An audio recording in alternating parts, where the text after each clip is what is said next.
Bab 83. Diunggah oleh baca suara. Lukas WYKES Point of View. Dan apa ini seharusnya? Aku mengangkat alis, melihat ke sekeliling di dalam ruangan remang-remang yang mengingatkanku pada gudang anggur yang dibangun dengan kasar. Itu alasan buruk penyihir dari rumah Ravenport yang membawa saya ke sini, mengatakan bahwa itu akan menjadi sesuatu yang saya tertarik. Saya biasanya akan membuang tanah itu ketika dia berbicara kepada saya dengan sangat arogan, seperti dia membantu saya, tapi saya cukup ingin tahu, terutama setelah ledakan di Tri-Union Building sebelumnya hari ini. Selamat datang di salah satu tempat tinggal sederhana yang kita gunakan untuk mengadakan pertemuan, kata suara kasar. Aku dikelilingi oleh setidaknya 60 sosok berkerudung, tetapi hanya orang yang duduk malas di tengah sementara berbicara denganku memakai topeng. Itu adalah topeng putih polos dengan dua lubang mata kecil dan senyum kasar diletakkan di mana mulut seharusnya berada.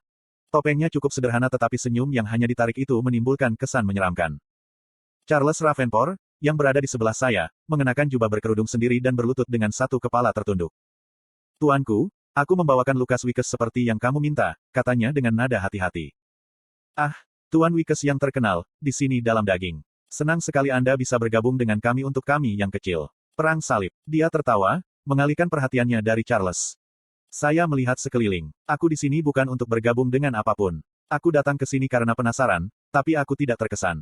Lagi pula, siapa kamu sebenarnya? Kamu sepertinya bukan murid. Jangan bilang kamu, apakah seorang profesor? Petik 2.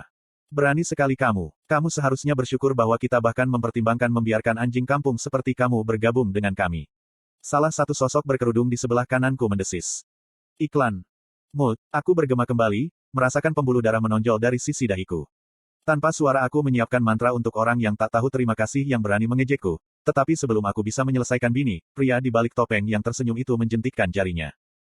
Tiba-tiba, sombong berkerudung yang memanggil saya anjing kampung menjerit melengking saat ia terbakar. Saya tidak bisa membantu tetapi mengklik lidah saya. Bahkan untuk casting instan, itu cepat. Sangat menakutkan. Sekarang, itu bukan hal yang sopan untuk dikatakan kepada anggota terbaru kita, kan? Ketika pria bertopeng, yang masih malas merosot di atas tahta bumi, berbicara, api sudah membakar jubah laki-laki itu, membakar kulitnya. Maafkan aku salah. Aku minta maaf.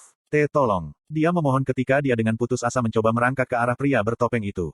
Sementara itu, sosok berkerudung lainnya terlalu takut untuk melakukan apapun untuk membantunya.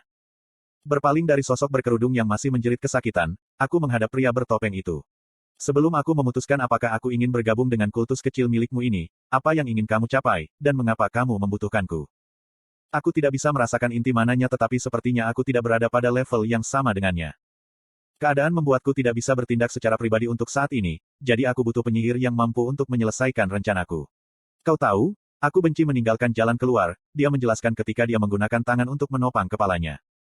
Mengambil keuntungan dari ketidakhadiran direkturmu, ini adalah waktu yang tepat untuk bertindak sehingga pada saat dia kembali, semuanya akan terlambat, lanjutnya.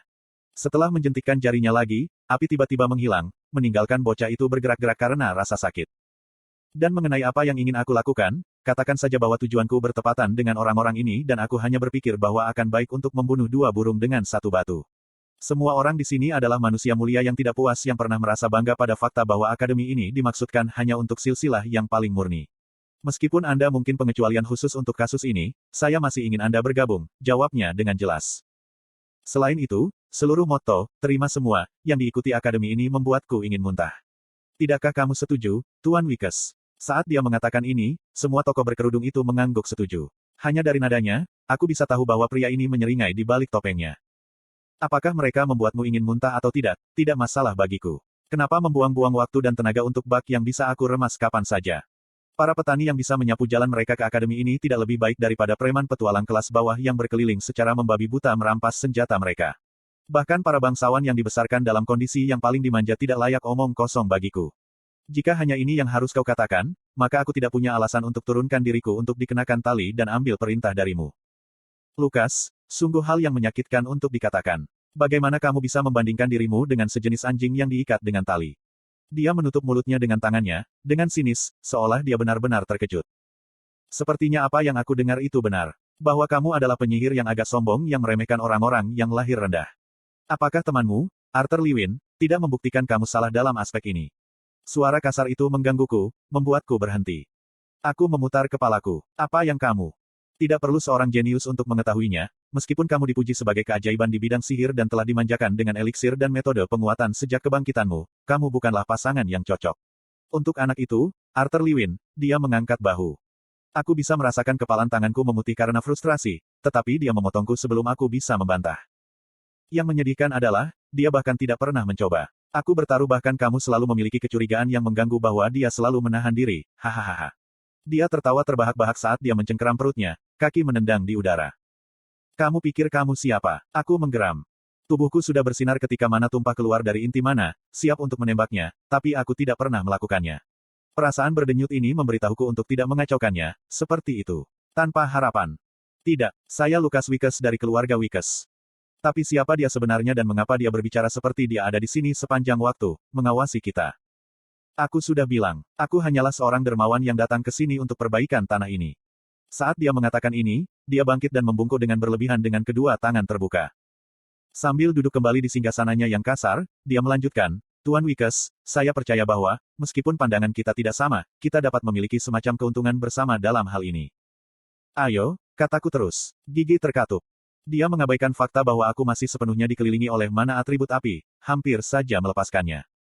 Segera, aku akan dapat secara pribadi mengambil bagian dalam hal ini dan ketika aku melakukannya, aku ingin benar-benar menghancurkan lem lemah yang menyatukan ketiga ras. Namun, sampai saat itu tiba, aku membutuhkan kekuatanmu untuk membantu menjalankan berbagai hal dengan lancar, dia menjelaskan. Bagaimana kamu secara pribadi berencana untuk memisahkan tiga ras dan mengapa kamu berpikir bahwa melakukan ini bahkan akan menguntungkanku dengan cara apapun? Selain itu, kamu pikir Dewan dan Lens dibuat hanya untuk hiasan. Aku berdebat. Dewan terikat dengan berbagai hal saat ini, dan saya telah mengambil tindakan pencegahan ekstra untuk memastikan bahwa direktur Anda diangkat dan berada di luar jangkauan. Ladang sudah diatur, Tuan Wickes, jadi izinkan saya bertanya kepada Anda, bagaimana Anda ingin agar Arthur Lewin yang sangat berhati-hati melawan Anda dengan kekuatan penuhnya, dan agar Anda mendapatkan kekuatan yang diperlukan untuk mengalahkannya bahkan saat itu. Dia mengangkat tangannya, memanggilku ke arahnya. Bagaimana kamu tahu tentang Arthur? Saya Prit, tumbuh lebih berhati-hati. Pria bertopeng mengangkat bahu. Sudah jelas bahwa aku akan melakukan setidaknya beberapa penelitian pada rekrutanku yang cantik. Jadi bagaimana dengan itu? Kekuatan untuk mengalahkan bahkan Arthur kesayanganmu. Saya tetap diam, tidak bisa membuat kepala atau ekor dari karakter ini. Selama kamu setuju, aku berjanji bahwa kamu akan mendapatkan tingkat kekuatan yang tidak pernah kamu pikir mungkin, lanjutnya. Saya melihat sosok berkerudung dan bisa mengatakan bahwa mereka juga tertarik, tetapi tetap diam karena takut menjadi korban berikutnya dari disiplin pria bertopeng itu. Petik 2.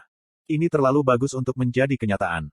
Jika apa yang kamu katakan itu benar dan dia telah dengan hati-hati menyembunyikan kekuatannya sejauh yang dia miliki, bagaimana kamu akan membuatnya untuk bertarung dengan yang terbaik?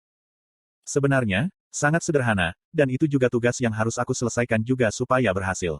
Arthur hanya manusia dan dia sangat mementingkan keluarga dan teman-temannya, tetapi terutama lebih untuk satu orang, katanya sambil mengangkat jari telunjuknya ke atas, senyum di topeng kemungkinan besar cocok dengan ekspresi seram yang dia miliki.